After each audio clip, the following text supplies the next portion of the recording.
Hello, my name is Tanya Charlton, and I'm here to talk to you about how to teach a famous men lesson. We have famous men of Rome, famous men of the Middle Ages, famous men of Greece, and famous men of modern times. And you would teach all of these lessons basically the same. The only thing that really is going to change in the way they're taught is the age of your student is going to determine how independent they can be as they work. So the famous men of Rome students, if you follow our chronology, we're going to do Rome in the 4th or 5th grade. We're going to do the Middle Ages in the 5th or 6th, famous men of Greece in the 6th or 7th, and then we actually don't have modern times in our curriculum, but I wouldn't recommend that you do famous men of modern times until you get to middle school because it is definitely the most difficult. The example that I'm going to use is from famous men of the Middle Ages. But all of these are basically set up the same.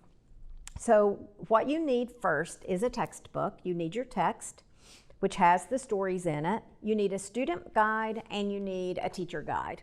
So your students will have their guide and then you've got your manual. The other really important component of this program is the flashcards, which are drill questions that we are anticipating that students will master throughout the year. So these are really important. These basically become your final exam. So if students work on these flashcards every week all year long, then they will be totally prepared for the final exam.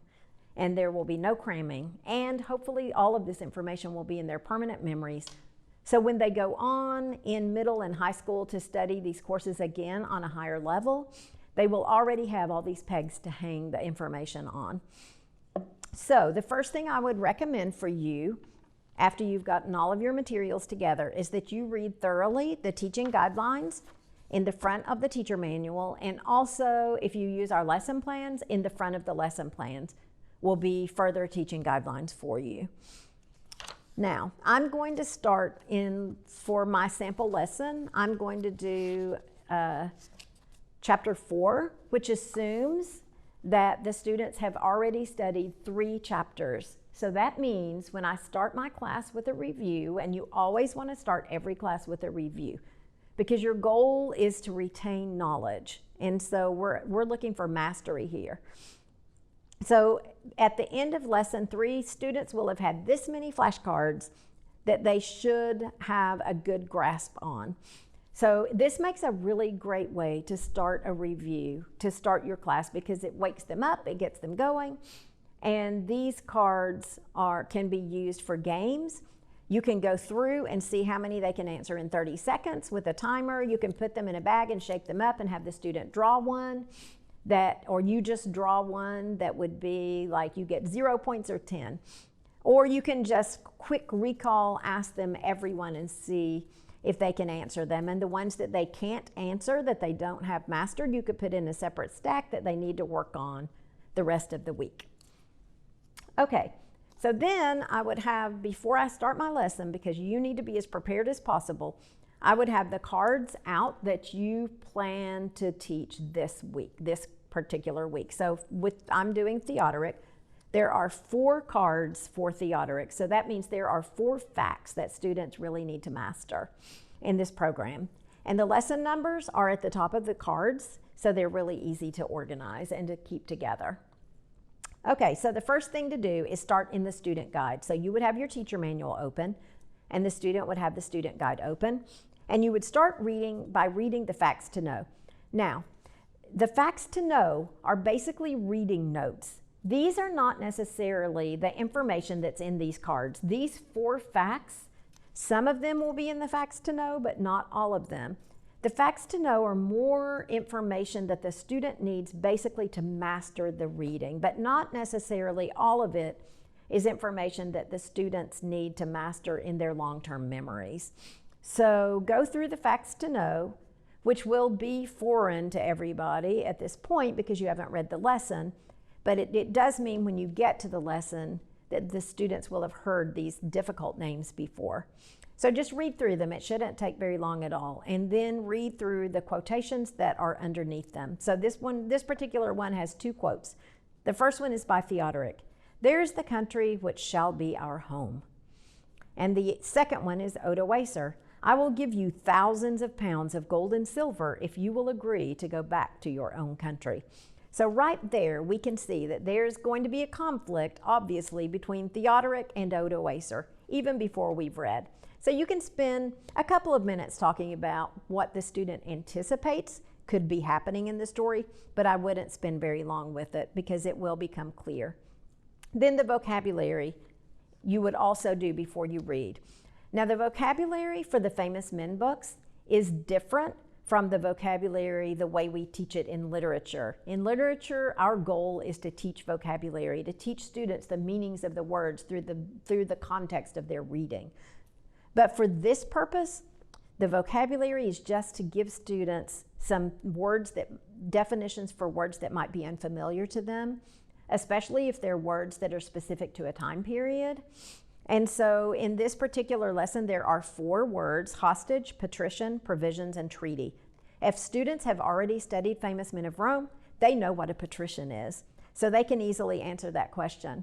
I would suggest that you put the vocabulary definitions on the board and have the students just copy them, and you can spend a minute talking about them, about what they mean, but they really are just to give the student the context of their reading and not for an actual vocabulary study. So you don't really have the time for that in this program.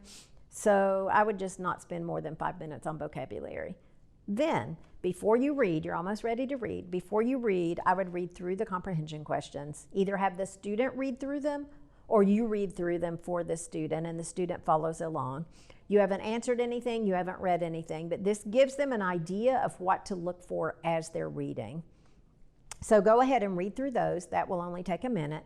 And then you are finally ready to start your lesson. But your review should not take more than 5 minutes.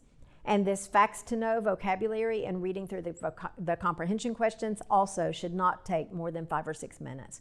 So you've still got the majority of your class time ready. Now your review will get longer as the students know more.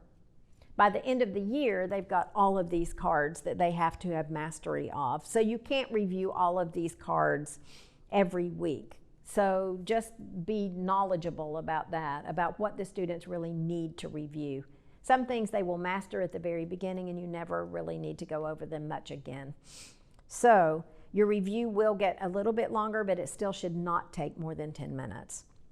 So then you're going to read your story together. Now, older students can read independently, but I still am a really big proponent of you reading with your student if you have the time to do it, and I understand that you may not.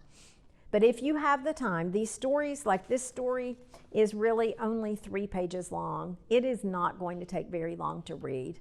And this story will generate more interest for the student if you read it together, either taking turns reading or even if you just read it the first time and then later have your student reread would be ideal. If that's not possible, that's fine, as long as you make sure that your student has comprehended what they've read. But ideally, for interest's sake, it would be great if you could do this together. So, assuming that you are going to do this with your student, if you're reading to the student, my advice would be that you, as you read, you've read through the comprehension questions, that ideally you would have already read this once before and know what you want to point out. But even if you're reading it for the first time, there are going to be some things that you think, oh, this is really important, this was a comprehension question, who is this person? And you will stop in your reading and talk about those things. So when you get through with the reading, you've really gone over the story in detail and hopefully generated interest for your student. So I'm going to read a few paragraphs just to show you an example of that. So I'm not going to start at the beginning. I'm starting with Roman numeral 2. For some years after he became king, Theodoric had frequent wars with other Gothic kings and also with the Roman Emperor Zeno. So we remember in our facts to know, Emperor Zeno was the Roman emperor at that time. Theodoric was nearly always successful in battle, and at last Zeno began to think it would be better to try to make friends with him. So he gave Theodoric some rich lands and made him commander of the imperial guard of Constantinople. But the emperor soon became tired of having the Ostrogoth king at his court, and to get rid of him, he agreed that Theodoric should go with his army to take control of Italy from Odoacer. Theodoric was delighted at the proposal and began at once to make his preparations. So here's the Roman emperor, tired of this barbarian being in his court, and he decides, I can get rid of him. I'm just going to send him off and he'll get killed with his army as he tries to take control of Italy, because there's no way he's going to beat Odoacer. So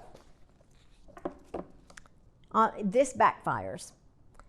I'm going to skip a couple of paragraphs and move on. So Theodoric started for Italy, not only with a great army, but with all the people of his country. He meant to take Italy and be its king and settle in it with all his Ostrogoths.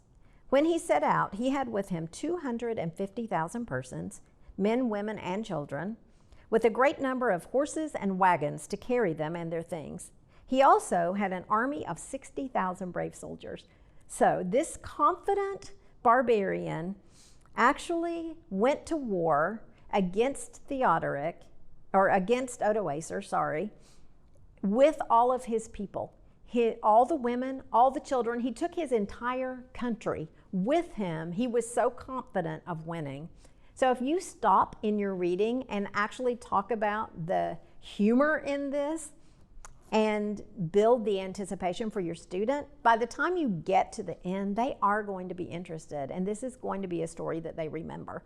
So that's just an example of how you can generate interest by reading these stories with your child. Now, after you've read, it's time for the comprehension questions. The way you do these comprehension questions could vary based on the student's age and their ability. So if you've got a student that's been using our curriculum and you have already modeled and trained them how to look for an answer in a book, how to find that answer, put it in a good sentence and get it written down, then at that point, you can leave them to independently do this. But for younger students and for students who struggle with comprehension, you will want to do these questions together. Now, in this particular lesson, there are 6 questions, which it can be quite a few. So if you look at the test and see which questions are on the test, then at that point, you can mark those in your teacher manual and make sure that the student answers those questions thoroughly and well in their study guide so that they have those to study. But the rest of the questions you could actually do orally if you want to, or you can put short answers. I recommend that if you do them orally, that you actually write oral so that it doesn't look like you just haven't done the work, but that just so it's a reference for you that you have completed these questions orally, but that you have talked about them. So you want to go through all of them, but you may not require your student to write them all down. If your student does struggle with reading comprehension, and you need to be more hands-on at the beginning, especially at the beginning of the year, your goal is to make them more independent. But at the beginning of the year, there is no problem with doing this together. So you would ask the question, see if your student knows the answer. If the student knows the answer because they've been interested in the story and remember it, and can give you that answer in a good sentence, then at that point you would write the sentence on the board. Make sure everything is spelled, punctuated, capitalized correctly. That's always a standard that we have. And then after you've done all the questions, then at that point your student copies them all down. If your student does not know the answer and needs help finding it, then you can help with that too. And so just give the page number, and if you need to, then give the column that the answer's in. Do whatever you need to do to make your student successful, even if it means you have to give them the page number and the paragraph, because you're trying to train them to be able to do this independently. But if they really can't, then you need to move in little baby steps to make that happen, because the goal is that they would be able to do this independently eventually. But there's nothing wrong with doing it together, especially at the beginning of the year. So once you've done all the comprehension questions in whatever way you need to do them, then there are activities in here that are totally optional. Now, the ones where you need to locate things on your map, you need to make sure at the end of every 5 lessons, 5 or 6 depending on the course, there is a review lesson. This one actually has 6 chapters. And so look at the map in the review lesson. Look at the geography review at the things that the student is going to have to know for the test, and make sure that you have covered those in your map work. Other than that, the other things, one of these is do a little research about the siege of an ancient city and what it was like. If you don't have time to do that, that's totally fine. Those are really just enrichment activities. The map work is the most important thing.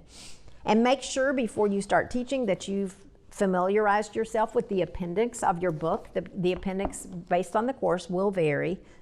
They all have an Who Said That worksheet because we feel like these quotes are important. So after you've read, you can go back to the quotes, those 2 quotes that we read at the beginning about Theodoric, and talk about them because now we know the meanings of them. There's a timeline, which the activities tell you when to fill that in. And these drill questions, this is the most important thing in your appendix, is the drill questions. These questions come directly from these flashcards.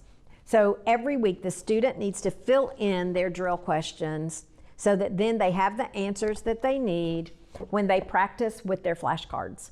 So I can't really stress that enough, that is the part of the appendix that you really need to use. And then there are practice maps also that you can make copies of and have your student practice the map that's going to be on their test. And that's it. This should take an hour to an hour and a half a week to complete a lesson. We only do 1 lesson a week, but we are immersing our students in classical history all through the grammar school using these famous men books. So thank you and enjoy your year.